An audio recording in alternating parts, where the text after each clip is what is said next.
खुदावंद के पाक कलाम में से मत्ती की इंजील उसका बाब नंबर 20। क्योंकि आसमान की बादशाही उस घर के मालिक की मानद है जो सवेरे निकला ताकि अपने ताकिस्तान में मजदूर लगाए, और उसने मजदूरों से 1 दिनार रोज़ ठहरा कर उन्हें अपने ताकिस्तान में भेज दिया। फिर पहर दिन चढ़े के करीब निकल कर उसने औरों को बाजार में बेकार खड़े देखा और उनसे कहा, तुम भी ताकिस्तान में चले जाओ, जो वाजिब है तुमको दूंगा। बस वो चले गए।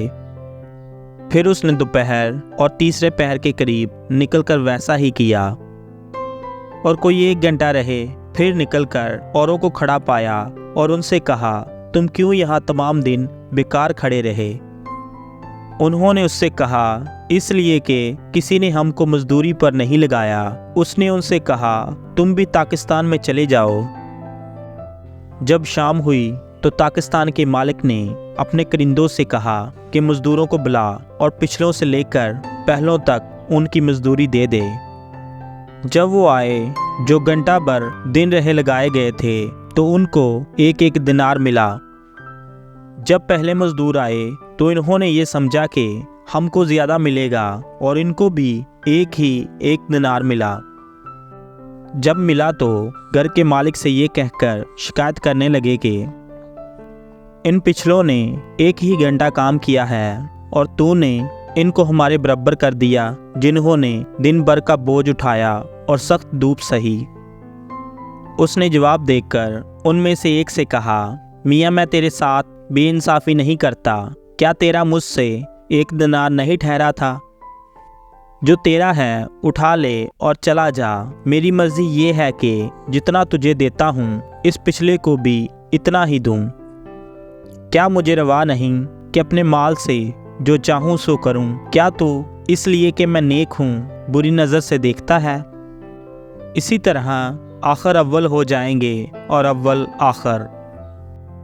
और यरूशलेम जाते हुए यीशु 12 शागिर्दों को अलग ले गया और राह में उनसे कहा, देखो, हम यरूशलेम को जाते हैं, और इब्ने आदम सरदार काहनों और फ़कीहों के हवाले किया जाएगा, और वो उसके कत्ल का हुक्म देंगे और उसे गैर कौमों के हवाले करेंगे, ताकि वो उसे ठट्ठों में उड़ाएं और कोड़े मारें और मसलूब करें, और वो तीसरे दिन जिंदा किया जाएगा। उस वक़्त जब्दी के बेटों की माँ ने अपने बेटों के साथ उसके सामने आकर सजदा किया और उससे कुछ अर्ज़ करने लगी। उसने उससे कहा कि तू क्या चाहती है? उसने उससे कहा, फरमा के ये मेरे दोनों बेटे तेरी बादशाही में तेरी दाहिनी और बाईं तरफ बैठेंगे। यीशु ने जवाब में कहा, तुम नहीं जानते कि क्या मांगते हो। जो प्याला मैं पीने को हूँ, क्या तुम पी सकते हो? उन्होंने उससे कहा, पी सकते हैं। उसने उनसे कहा, मेरा प्याला तो पियोगे, लेकिन अपने दाएं बाएं किसी को बिठाना मेरा काम नहीं, मगर जिनके लिए मेरे बाप की तरफ से तैयार किया गया उन्हीं के लिए है। और जब 10 ने ये सुना तो उन दोनों भाइयों से खफा हुए। मगर यीशु ने उन्हें पास बुलाकर कहा, तुम जानते हो कि गैर कौमों के सरदार उन पर हुक्म चलाते और अमीर उन पर इख्तियार जताते हैं।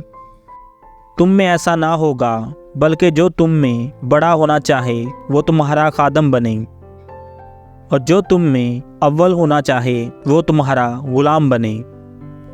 चुनाचा इब्ने आदम इसलिए नहीं आया कि खिदमत ले, बल्कि इसलिए कि खिदमत करे और अपनी जान बहुतेरों के बदले फिदिया में दे।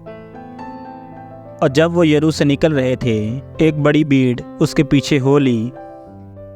और देखो, 2 अंधों ने जो राह के किनारे बैठे थे, ये सुनकर के यीशु जा रहा है, चलाकर कहा, ऐ खुदावंद इब्ने दाऊद, हम पर रहम कर।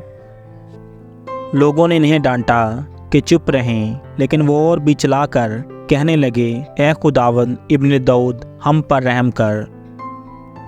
यीशु ने खड़े होकर इन्हें बुलाया और कहा, तुम क्या चाहते हो कि मैं तुम्हारे लिए करूं? उन्होंने उससे कहा, ऐ खुदावंद, ये कि हमारी आंखें खुल जाएं। यीशु को तरस आया और उसने उनकी आंखों को छुआ, और वो फौरी बीना हो गए और उसके पीछे हो लिए। खुदावंद के पाक कलाम के वसीला से हम सब पर खुदावंद की बरकत हो, खुदावंद का शुक्र हो। आमीन।